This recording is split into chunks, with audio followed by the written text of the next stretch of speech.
YouTuber బయ్యా Sunny యాదవ్ను NIA అధికారులు arrest చేశారు. ఇటీవల బైక్పై పాకిస్తాన్ టూర్కు సన్నీ యాదవ్ వెళ్లారు.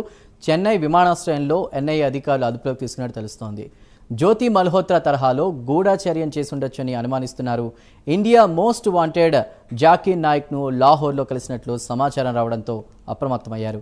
7 నెలల క్రితం ఓ కార్యక్రమంలో జాకీర్ నాయక్తో బయ్యా సన్నీ యాదవ్ పాల్గొన్నట్లు ఎన్ఐఏ అధికారులు గుర్తించారు. పాకిస్తాన్లో ఎవరెవరిని కలిశారన్న కోణంలో కూడా ప్రశ్న విచారిస్తున్నారు.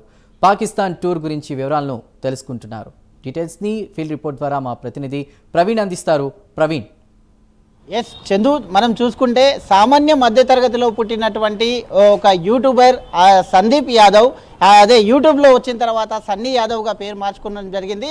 అయితే సన్నీ యాదవ్ చిన్న అయితే టూర్లను అయితే ప్రజెంట్ చేస్తూ ఉండేవాడు. అయితే తీర్థయాత్రలకు ప్రజెంట్ చేస్తూ ఉండేవాడు.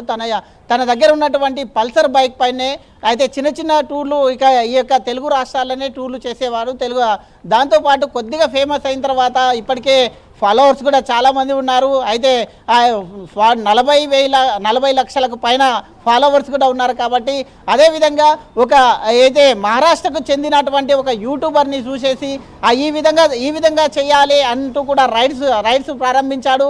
అయితే తెలుగు రాష్ట్రాల్లో ఈ రైడ్స్ ఎవరు చేయని నేపథ్యంలో ఇతను మొదటిసారిగా స్టార్ట్ చేశాడు. విజయనగరం, వైజాగ్, తిరుపతి టూర్లను మాత్రమే పెట్టుకునేవాడు. కాగా ఆ యొక్క టూర్లు మొత్తం టోటల్గా రాష్ట్రాలను దాటింది. రాష్ట్రాల లోపల ఉండేటటువంటి పుణ్యక్షేత్రాలు, ప్రముఖ పట్టణాల గుండా వెళ్ళినటువంటి ఈ యొక్క అయితే రైడింగ్ మొత్తం టోటల్గా దేశాలను కూడా దాటిందనే చెప్పాలి. భారతదేశం దాటేసి మొత్తం వివిధ అవుట్ ఆఫ్లో ఉండేటటువంటి దేశాలను కూడా చేస్తుండేవాడు. మొన్న రీసెంట్గా రెండు నెలల క్రితం టోటల్గా ఈ యొక్క బయ్యా సన్నీ యాదవ్ ఎవరైతే ఉన్నారో యూట్యూబర్ అయితే పాకిస్తాన్కు వెళ్ళడం జరిగింది. బైక్ పైన పాకిస్తాన్కు వెళ్ళడం జరిగింది.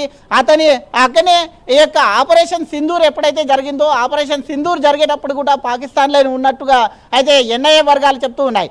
ఈ క్రమేపీ మొత్తం చూసుకుంటే అయితే ముందుగానే ఒక కేసు లోపల ఉన్నటువంటి సన్నీ యాదవ్ ఏదైతే బెట్టింగ్ ప్రమోషన్ ఉందో ఆ యొక్క బెట్టింగ్ యాడ్ ప్రమోషన్ చేశారు. బెట్టింగ్ యాడ్ ప్రమోషన్ చేసిన తర్వాత అయితే ఈ యొక్క హైదరాబాద్ ఆర్టీసీ ఎండి అయినటువంటి సజ్జనర్ కంప్లైంట్ తోని ఆ యొక్క వీళ్ళని ఎవరైతే ఈ యొక్క బెట్టింగ్ యాప్లో ప్రమోట్ చేశారో వాళ్ళందరిపైన కేసులు నమోదు చేశారు. అదేవిధంగా బయ్యా సన్నీ యాదవ్ పైన కూడా కేసు నమోదైంది. ఆ విధంగా కేసు నమోదైన తర్వాత పోలీసులు ఇతనికి లుకౌట్ నోటీసులు కూడా ఇచ్చడం జరిగింది. మొత్తం టోటల్గా అన్ని ఎయిర్పోర్ట్లకు లుకౌట్ నోటీసులు ఇవ్వడం జరిగింది. కాబట్టి 2 నెలల తర్వాత పాకిస్తాన్ నుండి తిరిగి వచ్చిన తర్వాత చెన్నై ఎయిర్పోర్ట్లో ఇతను నిన్న అరెస్ట్ చేయడం జరిగింది. అరెస్ట్ చేసిన వెంబడే ఎన్ఐఏ అధికారులు పాకిస్తాన్లో ఉండవలసిన అవసరం ఏముంది, 2 నెలలు అక్కడ ఉండి ఎవరెవరిని కలిశారు ఏందనేది కూడా మొత్తం టోటల్గా దర్యాప్తు చేస్తున్నారు.